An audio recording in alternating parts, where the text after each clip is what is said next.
Your phone knows the exact time. Your laptop knows. Your car dashboard knows. Yet thousands of people will gladly wait years and pay massive premiums for a mechanical object that is objectively less accurate at keeping time. A business built strictly on utility eventually invites a race to the bottom on price. But when a brand shifts from selling a function to selling a sense of arrival, the buyer's focus moves away from technical specs and toward the signal the object sends to the world. In London in 1905, Hans Wilsdorf founded the company that would become Rolex at a time when the wristwatch was a deeply flawed concept. Pocket watches were the standard. Wrist-worn timers were seen as fragile, feminine, and notoriously imprecise. Wilsdorf saw that to change the way the public perceived the wristwatch, he had to first over-engineer it. Reliability wasn't a luxury feature. It was a requirement for the category to even exist. Brand empires are not built on fragile foundations. The technical problem of the wristwatch had to be solved completely before a broader narrative of prestige could be introduced. For its first 2 decades, Rolex prioritized the accumulation of third-party proof. Long before it was a status symbol, the watch was a credibility machine. This timeline charts the exact technical leap Rolex made to silence the skeptics. In 1910, they secured the first Swiss certificate of chronometric precision for a wristwatch. By 1914, Kew Observatory awarded them a Class A precision certificate, the same rigorous standard used to certify massive marine chronometers. The timeline moves from internal precision to external protection in 1926. With the introduction of the Oyster, Rolex utilized a hermetically sealed case to produce the first truly waterproof and dustproof wristwatch. Wilsdorf understood that marketing cannot compensate for a mediocre product. He spent 20 rigorous years ensuring the mechanical foundation was completely indisputable before he began to build the myth. Engineering competence is the mandatory price of entry. By solving the functional problem completely, it allowed the brand to stop competing on features and start competing on meaning. With the mechanical proof established, the company stopped talking to the public about gaskets and hairsprings. Instead, they moved the watch completely out of the workshop and directly into the path of extreme human achievements. In 1927, British swimmer Mercedes Gleitz wore a Rolex Oyster during a 10-hour attempt to swim the English Channel. When she was pulled from the water, the watch was still working perfectly.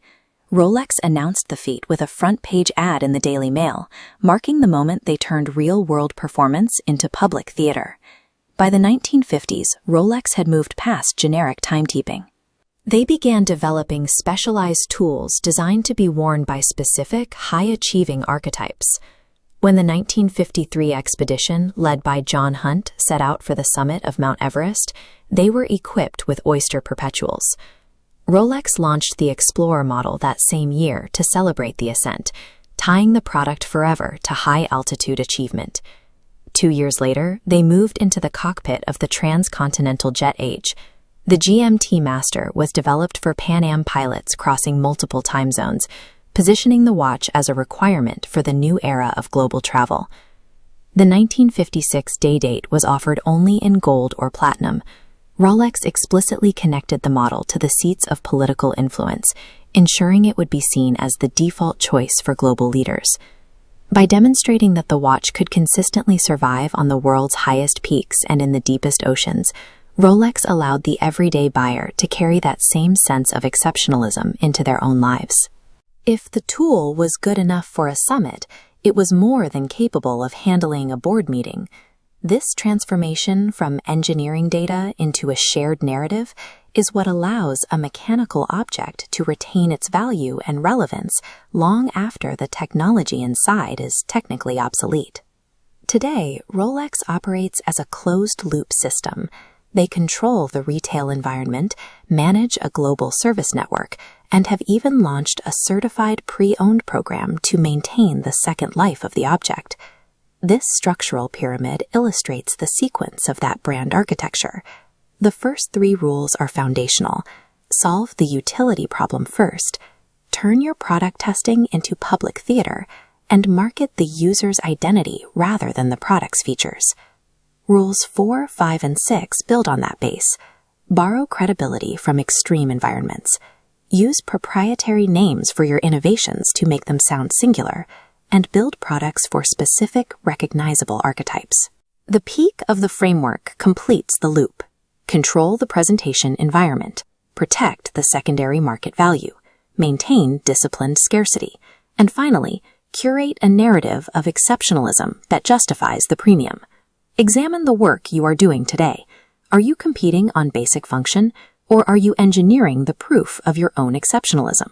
Rolex achieved dominance by building an object that serves as a universal shorthand for arrival. They proved the tool, attached the myth, and created one of the most recognizable symbols of success in modern history.